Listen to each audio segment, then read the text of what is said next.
Mundial.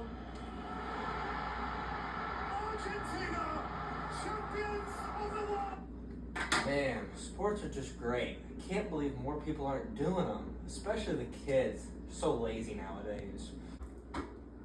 I mean, yeah, sports are great. I mean, they provide so many benefits of, all kinds. You have physical benefits like improved cardiovascular health, intellectual benefits like improved cognition, emotional benefits like lower risk of depression, and also, protection against feelings of suicidality. But the issue is that not everyone has the opportunity to participate in those sports. Yeah, because all the kids are so damn lazy nowadays, always playing on their iPads and watching that Tic-Tac. No, that's not what I mean. Youth sports are growing across the board. I mean, as of 2023, 55% of youth in the United States are playing in some form of organized sport.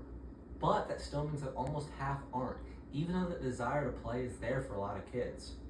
Well, if they want to play, all they gotta do is ask. I know if it was my son or daughter and they wanted to play in sports, I'd sign the check right there and then for them. And that's great for you, but not everyone has the ability to just write a check. I mean, the average cost for club sports is $1,500 annually, and that doesn't even include fees like equipment, travel costs, and overall time spent in that sport. Yeah, I guess it's not cheap, but it's worth it, right? It definitely is, and the parents know this too. Families understand the desire for their kids to play and how playing in sports can help them grow, but sometimes the barriers are just too big for them to overcome.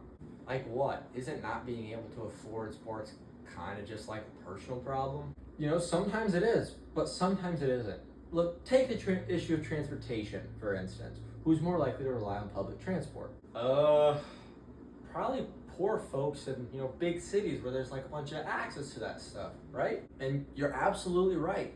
But the issue is in the last few decades, we've seen a growing trend of gentrification and suburbanization of these areas, meaning the people that originally lived there are forced to move out. And then when they do move out, they lose that access to public transportation. And if they don't have access to the transportation, they have less likelihood of getting their children to the sport experiences than those people who can afford transportation. And what happens if the kids can't get to the sport experiences themselves? Well, then they wouldn't be able to play. Man, that's not fair, is it? No, it's not. So while it's great to get youth involved in sport, we first must understand the barriers to actually getting them to participate. Man, who knew playing sports was that complicated?